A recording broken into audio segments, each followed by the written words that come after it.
Well, good afternoon. It's been a soaker up in the Northern Valley especially, but we've had some storms now in the Southern Valley that have been adding up the rainfall totals as well. And here's a look at some of our numbers. We've been seeing places that have been getting more than an inch or close to an inch of rain in many spots, especially in northeastern North Dakota. But then there are some places into Minnesota that have been picking up quite a bit. Humboldt in that northwestern corner of Minnesota, just under an inch of rain has fallen there. And it's not on the list here, but the Mavie area, just around the Thief River Falls area, around an inch of rainfall has fallen there. And then you could see other places from the North Dakota Agricultural Weather Network reporting these reports from those sites. And we're looking at almost an inch and a half in Niles, and that's just to the west of Devil's Lake, and several other spots like Cavalier, more than an inch of rain there. Candu, about an inch of rain. Langdon, 3/4 of an inch. And we're adding more to it here. As you see on the radar, we're still going with those showers more into eastern North Dakota and thunderstorms that have been ongoing in Minnesota. I want to point out one area down by Sisseton. There's some thunderstorm activity moving through and pushing into the Traverse County area down in southern Minnesota, or southern parts of our viewing area in west central Minnesota. And then let's zoom in on this area where we've had the active storms going on for a while. If you're in Bemidji, this is already starting up for you. You're seeing some spotty areas of rain, but the heavier stuff is moving its way toward you. We're also seeing the Hubbard County area, especially northern and eastern parts of Hubbard County, experiencing this right over Itasca, some lightning here, and then back up to Bagley along Highway 2 and Clearbrook getting some good rain too. Also want to move a little farther south over toward Cass and Clay counties.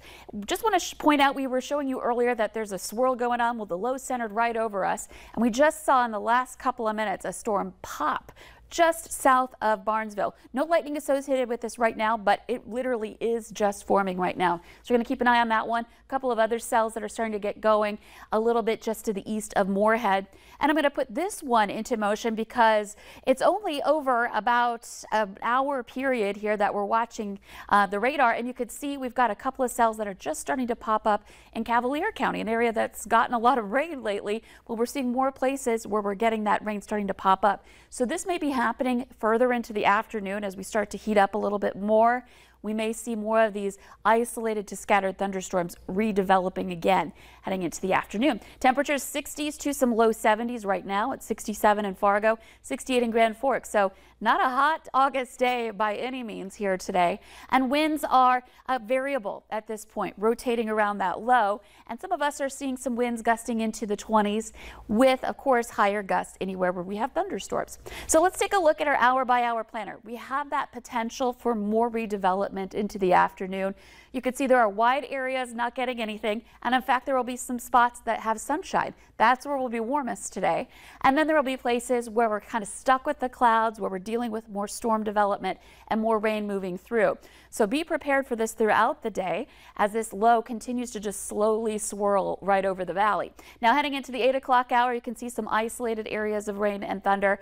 We may get a bit of a break for a time, and then we'll see more of this start to fill in as we head into tomorrow morning. This is 5 a.m. on Friday. We start to see more places start picking up rain down in the south, and then this just kind of continues into the day where the instability is still hanging around. And so we're looking at the potential for more storm development again heading into the afternoon hours with scattered thunderstorms that will add up over time, bringing us heavier rainfall amounts in some areas. So here's a look at our rainfall potential through Friday night. So this is from this point through Friday night. You can see there are still areas that could get more than an inch of rain. So if you were hoping for this, well, you know, you still have some opportunities if you've been missing out. So look at the Southern Valley maybe being the place where we get the heavier amounts, which would be good. We don't need a lot more at the moment up in those places in the north that have already seen so much. And in our 7-day planner we just showed you, looking a lot quieter into the weekend. There it is there, Saturday, Sunday, much quieter. So the timing couldn't be much better for that.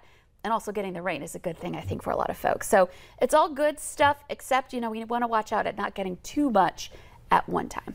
The weather is so finicky like that. You just want it so ever so, and when it's not that, it can pose a problem. Yeah, and you mentioned this earlier when we were talking about it. When it rains, it pours, and that is definitely the situation going on today. All right, Lisa, thank you.